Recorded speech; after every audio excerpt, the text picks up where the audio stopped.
Sourdough crackers are one of the easiest and quickest discard recipes there is. Discard just means unfed starter if you were wondering. These little burlap sacks hold 4 distinctly flavorful crispy sourdough crackers which can be easily enjoyed as a healthy snack. Hi guys and welcome back. If you're new here, I would love you to consider subscribing to my channel. I post videos mainly on sourdough recipes, other delicious food, home organization and motherhood. And I would love to have you. If you have already subscribed, make sure to hit that bell icon to not miss any new updates. So let's get started and see how these easy peasy sourdough crackers is done in 4 yummy flavors. So for the first kind, we'll need Za'atar. The flavor of Za'atar and sourdough totally complements each other. Za'atar is a Middle Eastern spice mix. You can easily make this at home. Please find the ingredients in the description box down below. First, let's add 3 teaspoons melted butter into a clean bowl and then add 1 1/4 teaspoon of Zaatar in. Now I'm measuring out half metric cup unfed sourdough starter discard and adding it into the bowl. And that's it. Mix it all until everything is well combined. And I'm going to keep this aside as I would like to start with the next batch. Let's start by adding 3 teaspoons melted butter. I'm adding in 2 1/4 teaspoon sugar and then in goes 1 whole teaspoon of cinnamon powder. If you can only find cinnamon sticks like this, then just blitz it in a blender to make a fine powder. Now let's add in half cup of sourdough discard, which is going to add that tankiness to the cracker. This little green silicone tool is quite handy, as you can see. This is all that's left of a silicone spatula I had. I saved the head thinking it might come into use, and see, it surely did. Now mix it all in well. I'll be adding in a variety of seeds just before we put these to bake to give it that extra crunch. Now as that's done, let's leave it aside. Now for the next batch, this one has to be my favorite even though I indulge in all of them. This mix is my mom's idea and it totally worked for me. So let's start by adding in 3 teaspoons of some lovely ghee, 1 teaspoon chili powder, 2 teaspoon turmeric and asafoetida, otherwise called hing. This is a typical South Indian spice and it totally takes the cracker to the next level. So half teaspoon of that goes in as well. And a sprig of curry leaves.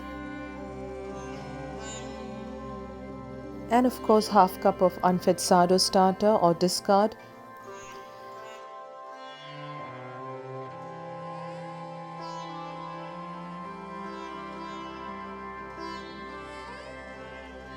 Give it all a good mix and leave it aside. Last but not least, time for the last batch. 3 teaspoon ghee, 2 1/4 teaspoon of the popular Tikka masala, some fresh chives and sun-dried tomatoes. I cut up 3 of these slices and finally using my trusty tool to get half cup of discard and then mix. So as you can see, that's all the 4 batches. Now time to add in some seeds. Adding in poppy seeds to the asafoetida batch, pumpkin seeds to the cinnamon batch and some sunflower seeds to the Tikka batch. You could mix it in while putting it in the baking tray. So now on a lined baking tray, all you need to do is literally paint each mixture as thin as possible so it gets evenly baked. So the consistency of your mixture will differ depending on the consistency of your sourdough discard. As you can see, this is more pourable than the other as I used 2 different batches of unfed starter. One which had more water content like this, making it pourable, and the other which had less water, hence had a gloopy consistency. But however the consistency, you should still be able to spread it on the baking sheet, and that's all that really matters.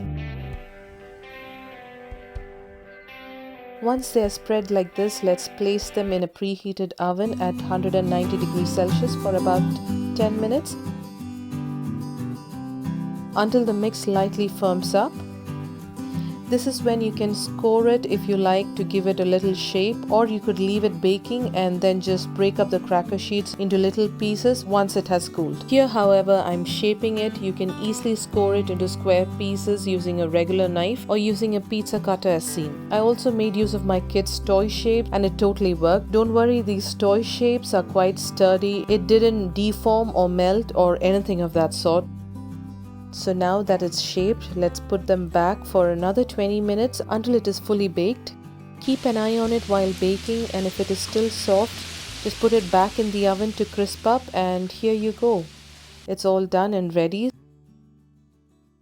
These were just crispy and scrumptious. Those seeds added to the texture of the crackers. Only problem was that these crackers didn't last as long as I would have liked it to in my household, as we couldn't stop munching on it.